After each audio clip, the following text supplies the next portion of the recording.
Yes.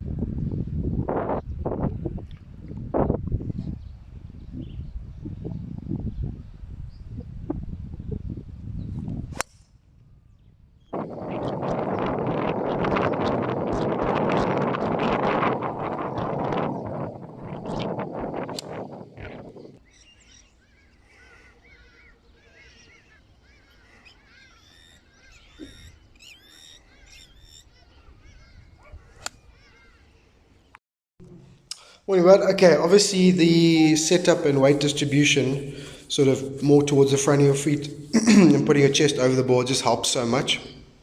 Shoulders level. So you'll see here what I'm talking about, how neat. It all starts with that takeaway. You see how much better that takeaway is. And then your hands stay in and the club stays out, so it's on line. Face square to the plane, which, we haven't had. It's normally a bit open.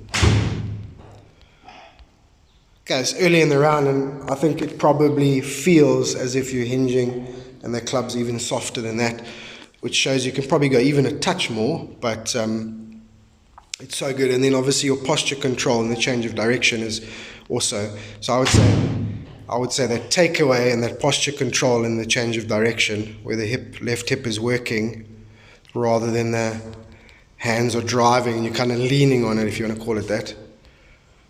You're just trusting that circle and that leg. Get that club right on plane. Okay, and that is the back of the ball. Obviously, I wasn't directly behind you. That is the back of the ball. And then that face just gently rotates and releases square to the circle. So that thing is so neat, bro. And that's just got to happen over and over and over and over and over again. Hey, my boy, thanks for the round. I mean, what I say, obviously fantastic, yeah? So, partly the setup, okay, being more over, but being able to control that posture for longer, and then obviously getting that takeaway, right there, instead of getting in that position, or that position, okay, is allowing you to have that sort of time and nice position at the top, and you're really coming down and just hitting the back of the ball so beautifully, so flush. It's just fantastic. Absolutely fantastic. Obviously now I'm going to try and build the same feel a little more repetitively with the driver. Or just watch out about when you're going to try and hit that draw. The two tee shots on 6 and 9, sort of trying to hit those draws, getting underneath. I know 9 was also a bit mental, but that's the one where you get underneath, hit the inside of the ball, and just go straight out there. Okay, cost us 4 shots. Alright, so that was a bit of a tough one to take. I really thought there was an under par round for you there. But overall, I'm very happy, a little bit disappointed.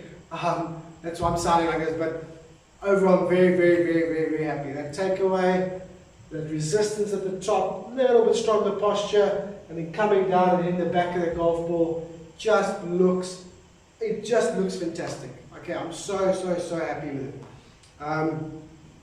Short game didn't get tested much, but obviously that was very good. Putting, excellent. Okay, and you stayed patient and you didn't get annoyed. I do prefer that softer, slower tempo on the short ones, so that also looked really good. So yeah, not a lot to say apart from control your emotions. So watch out for the highs and the lows. Okay, be really careful about that. Try and find your best zone. I think your best zone is above level. So if you get too level, I think you almost then end up getting a little bit lackadaisical or not focused enough. So be a little bit more heightened than level, but not so heightened that you get carried away and start hitting big drives and chasing putts. Okay, so just find that equilibrium and try and stay in there for longer periods. That'll also help with the tempo as well, so that'll also work. And then just keep doing exactly what you're doing, mate. It looks really good. Okay, and then just to refresh every single day from what we just did in the warm-up when you got here. Okay, exaggerated from the setup. Okay, in, up. Okay, not up. In, up, resist, and then square the club from there. Over and over and over. Was just, it was so good to watch, mate. It was so good to watch. And yeah, well played and happy with everything.